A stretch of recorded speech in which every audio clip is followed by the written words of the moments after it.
या होऊ घातलेले आहेत.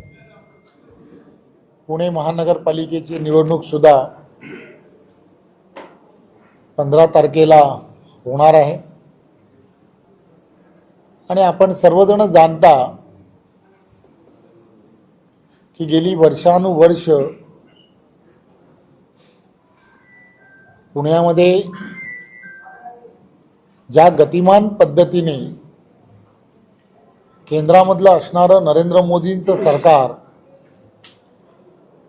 आणि देवेंद्रजींच्या नेतृत्वातलं महायुतीचं सरकार हे काम करत आहे, सर्व ठिकाणी मोठ्या प्रमाणामध्ये इन्फ्रास्ट्रक्चरच्या कामाला अति गती दिली जाते हे आपणा सर्वांना माहीत आहे. कोट्यावधी रुपये इन्फ्रास्ट्रक्चरमध्ये केंद्र आणि राज्याच्या माध्यमातून या ठिकाणी दिले जात आहेत. पुणे महानगरपालिकेच्या स्थापनेच्या वेळेपासून आपण पाहिलं असेल की प्रत्येकाच्या मनामध्ये स्वप्न असतात, परंतु स्वप्न जर साकार करायची असतील तर फक्त आश्वासन देऊन होत नाहीत, त्या दिशेने पावलं उचलणं हे अत्यंत गरजेचं असतं. पुणे महानगरपालिकेमध्ये तुम्हाला माहीत आहे,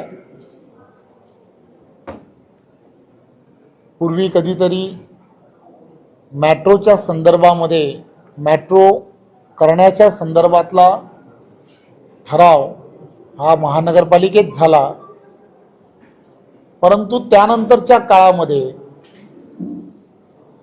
केंद्र आणि राज्यामध्ये सत्ता असताना सुद्धा महाविकास आघाडीला मेट्रोचे प्रकल्प हा पुण्यामध्ये चालू करता आले नाहीत. किंबहुना त्यांनी चालूच केले नाहीत. त्यांना ते प्रकल्प चालू करायचेच नव्हते. खरं तर इथली असणारी वाहतुकीची कोंडी दूर करणं हे फार गरजेचं असताना सुद्धा त्यांनी त्याकडे दुर्लक्ष केलं हे आपण सर्वजण पत्रकार म्हणून जाणता. परंतु देशाचे पंतप्रधान नरेंद्र मोदीजींच्या नेतृत्वातलं केंद्रातलं सरकार आल्यानंतर, देवेंद्रजींच्या नेतृत्वातलं महाराष्ट्रातलं महायुतीचं सरकार आल्यानंतर त्यावेळच्या काळामध्ये खऱ्या अर्थाने मेट्रो प्रकल्पाला सुरुवात झाली. बघता बघता आपण सर्वजण पाहता 33 किलोमीटरचे मेट्रो ही पुण्यामध्ये धावायलाही लागली, कामाला सुरुवात झाली, पूर्णही झाली आणि प्रस्तावित या सर्व कामांना जवळजवळ 13,000 कोटीपेक्षा जास्त निधी हा खर्च झाला आहे. आणि त्याचबरोबर येणाऱ्या काळामध्ये संपूर्ण पुणे शहर, आजूबाजूचा परिसर हा सुद्धा मेट्रोचं जाळं ह्या संपूर्ण शहरामध्ये पसरलं पाहिजे, या दृष्टिकोनातून 50,000 कोटीपेक्षा जास्त निधी हा उपलब्ध करून देण्याची तयारी ही सरकारने दाखवलेली आहे. त्यामुळे पुणे शहर आणि पुणे शहराची खऱ्या अर्थाने चिंता ज्याला म्हणतात, हे केंद्र आणि राज्यातलं भारतीय जनता पार्टीच्या सरकारने घेतलेली आहे. याचं हे ज्वलंत उदाहरण आहे असं मला वाटतं. अनेक असे प्रकल्प की जे प्रकल्प फार गरजेचे आहेत. सार्वजनिक वाहतुकीची व्यवस्था झाली पाहिजे आणि त्यासाठी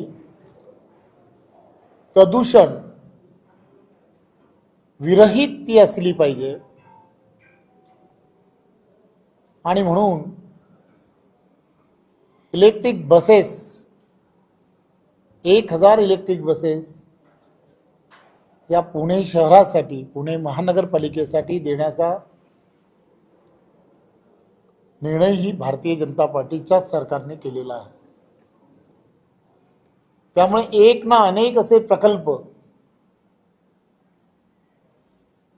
घरामध्ये समान पद्धतीने पाणी पुरवठा झाला पाहिजे, यासाठी काय करावं लागेल याची चिंता सुद्धा भारतीय जनता पार्टीच करते आहे.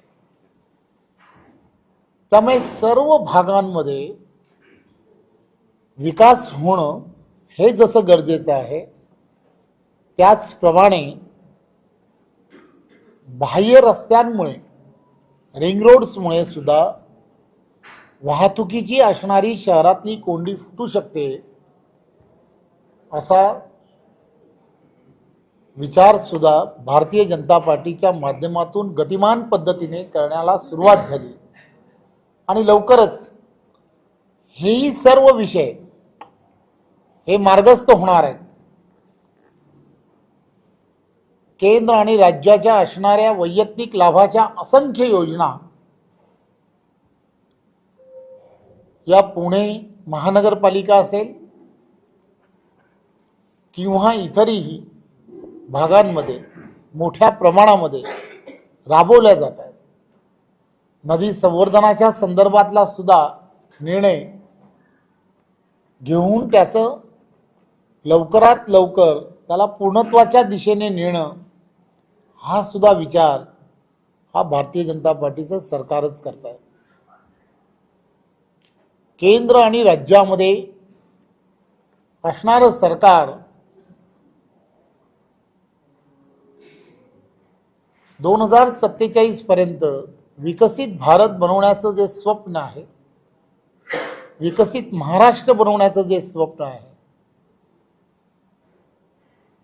त्याला सर्वात मोठी साथ जर कोण देणार असेल तर ती या देशामधील असणारी महत्त्वाची शहरच देणार आहेत. आणि म्हणून देशाच्या पंतप्रधानांनी असं ठरवलं होतं की या देशामधील असणारी 100 शहरं ही स्मार्ट झाली पाहिजे, स्मार्ट सिटी म्हणून झाली पाहिजे. आणि या शहरांमध्ये खऱ्या अर्थाने होणाऱ्या सर्व इन्फ्रास्ट्रक्चरच्या कामांना गती जर दिली तर या सर्व भागांमध्ये रोजगाराच्या संधी याही मोठ्या प्रमाणामध्ये उपलब्ध होऊ शकतात. सर्व्हिस इंडस्ट्रीज मधलं असणारं योगदान या शहरांमध्ये फार मोठ्या प्रमाणामध्ये आहे. देशाचा GDP आणि तुम्ही आणि आम्ही सर्वजण पाहतो ज्या गतीने पुढे जाताना तुम्हाला आम्हाला सर्वांना दिसतोय. देश परमवैभवाच्या दिशेने जाताना दिसतोय. महाराष्ट्र सुद्धा ट्रिलियन इकॉनॉमीच्या दिशेने जाताना दिसतोय. देवेंद्रजी सुद्धा त्यांच्या नेतृत्वामध्ये महाराष्ट्रामध्ये असणाऱ्या प्रत्येक क्षेत्राला अव्वल कसं करता येऊ शकतं, शिक्षण असेल, रोजगार असतील, या प्रत्येक क्षेत्राला नवी दिशा कशी देता येऊ शकते, या सर्व गोष्टींकडे विशेष लक्ष हे देण्याचं काम करतात. खरं तर पारदर्शकता सर्वात मोठं यामध्ये काम करत असतं. स्थानिक स्वराज्य संस्था असो किंवा सरकारे असो, नरेंद्र मोदी जी जसं म्हणतात, मैं न खाऊंगा और किसी को खाने नहीं दूंगा, त्याच पद्धतीची असणारी व्यवस्था ही केंद्रामध्ये आहे. राज्यामध्ये सुद्धा त्याच पद्धतीची डेव्हलप होते. खरं तर या सर्व महानगरपालिका ज्या स्थानिक स्वराज्य संस्था म्हणून काम पाहतात, या ठिकाणी सुद्धा अशी पारदर्शक व्यवस्था उभं राहणं आणि पारदर्शकता व्यवस्था उभं राहणाऱ्या विचारसरणीच्या हातामध्ये ती देणं हे अत्यंत गरजेचं आहे. सशक्त भारत बनवण्याची जी गरज आहे त्यासाठी सशक्त भाजपा आणि पार्लमेंट टू पंचायत भाजपा हा नारा देवेंद्रजी यांच्या नेतृत्वात महाराष्ट्रात आम्ही पुढे नेण्याचा प्रामाणिक प्रयत्न करतो. खरं तर अशा अनेक योजनांबद्दल सांगता येऊ शकतं, परंतु आपण सर्वांना त्याची कल्पनाही आहे. पंतप्रधान आवास योजनेपासून गरीबातला गरीब की जो रात्री उपाशी झोपू नये म्हणून 80 कोटी लोकांना गरीब कल्याण योजनेच्या माध्यमातून मोफत धान्य देणं, आरोग्याची असणारी व्यवस्था गरीबाला मिळाली पाहिजे म्हणून आयुष्यमान भारत सारख्या योजनेच्या माध्यमातून 5 लाखापर्यंतच्या कोणत्याही इलाजाला प्रत्येक त्या नागरिकाला कोणाकडे याचना करता कामा नयेत यासाठी सुद्धा दखल ही केंद्र आणि राज्याच्या सरकारने घेतली आहे. त्यामुळे अशा अनेक योजना ज्या आहेत की ज्या योजनांमुळे या देशामधील असणाऱ्या पूर्वीच्या सरकारमधल्या घोषणा, या घोषणांना केंद्रातलं असणारं नरेंद्र मोदीचं सरकार आणि राज्यातील असणारं आदरणीय देवेंद्रजी यांच्या नेतृत्वातल्या सरकारने खऱ्या अर्थाने सरकार मायबाप म्हणून काय असतं हे दाखवून दिलंय. 25 कोटीपेक्षा जास्त लोकांना दारिद्र्य रेषेच्या बाहेर काढण्याचं काम सुद्धा या सरकारने केलं आहे. त्यामुळे खऱ्या अर्थाने या सरकारने केलेली कामं हे तुमच्यासमोर आहेत, जनतेसमोर आहेत.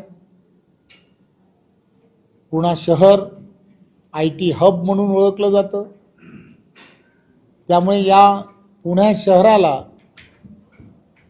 एक जागतिक पातळीवरती घेऊन जाणं, विजन ठेवून घेऊन जाणं हे अत्यंत गरजेचं आहे. आणि हे विजन दूरदृष्टी असणारा नेते हे महाराष्ट्राचे लोकप्रिय असे मुख्यमंत्री आहेत याची आपणा सर्वांना कल्पना आहे. सर्वात जास्त FDA ज्याला म्हणतात हा यावेळेला महाराष्ट्रात यासाठी आला कारण आपण जाणता की पारदर्शकता ही यामध्ये फार मोठं काम करत असतं. उद्योगधंदे ना चांगलं वातावरण हे महाराष्ट्रामध्ये निर्माण झाल्यामुळे गेल्या वर्षभरामध्ये मोठ्या प्रमाणामध्ये फक्त MOUच झाले नाहीत तर 80% जास्त प्रत्यक्ष कामांना सुद्धा सुरुवात झाली. लाखो रोजगार निर्मिती झाली आहे. हेही आपण सर्वांनी लक्षात घेतलं पाहिजे. माझी आपणा सर्वांना विनंती आहे, आम्ही या निवडणुकीला सामोरं जात असताना तुमची, आमची, भाजपा सर्वांची त्याचं कारणच असं आहे की छोट्यात छोट्या माणसांपर्यंत आणि मोठ्यात मोठ्या व्यावसायिकांपर्यंत प्रत्येकाची चिंता ही नरेंद्र मोदींचं सरकार केंद्रातलं आणि आदरणीय मुख्यमंत्री देवेंद्रजी यांचं सरकार महाराष्ट्रातलं हे करताना दिसतंय। त्यामुळे तुम्ही तुमच्या माध्यमातून लोकशाहीचा चौथा स्तंभ म्हणून आपणा सर्वांना फक्त एवढीच विनंती आहे की ही निवडणूक एखाद्या प्रभागामधील नगरसेवक निवडून देण्यासाठी नाही आहे। ही निवडणूक पुढच्या पिढीचं भविष्य ठरवणारी अशी निवडणूक आहे। त्यामुळे चुकीच्या विचारधारांच्या हाती इथली असणारी सत्ता देणं म्हणजे खऱ्या अर्थाने पुण्याला भकास करणं असा होणार आहे। त्यामुळे एक विचाराच्या असणाऱ्या एनडीएचं केंद्रातलं सरकार आणि महाराष्ट्रातलं देवेंद्रजींच्या नेतृत्वातलं महायुतीचं सरकार, या एक विचाराच्या सरकाराला जर आपण प्राधान्य दिलं, आपण देणारच आहात, तर त्याचा फायदा अनेक धोरणं जी तुम्हाला आम्हाला सर्वांना राबवायची असतात ती सहजपणे राबवता येतात। जसं की नव्याने झालेलं एअरपोर्ट, या सगळ्या गोष्टी केंद्र आणि राज्य मध्ये एक विचाराचं सरकार असल्यामुळे झाले आहेत। आणि आपण पाहिलं असेल की या अगोदर महायुतीच्या सरकारच्या अगोदर असणारं महाविकास आघाडीचं जे सरकार होतं, सर्व प्रकल्प हे बंद झाले होते। त्यामुळे ह्या सर्व प्रकल्पांना गतिमान करणं किंवा याहूनही अधिक मोठ्या प्रमाणामध्ये प्रकल्प आणणं आणि पुण्याला एक विकसित पूर्ण करणं, यासाठी तुमच्या सर्वांची सहकार्याची गरज आहे। धन्यवाद। सर, तुम्ही आता सर्व विकास कामांची यादी वाचून दाखवली, मात्र हे करत असताना महापालिका भ्रष्टाचाराने पोखरलेल्या आहेत आणि राज्यात विचारू गँग तयार झालेली आहे असा गंभीर आरोप तुमच्या सोबत सत्तेत असणाऱ्या अजित पवारांनी काल पिंपरीत केलेला आहे।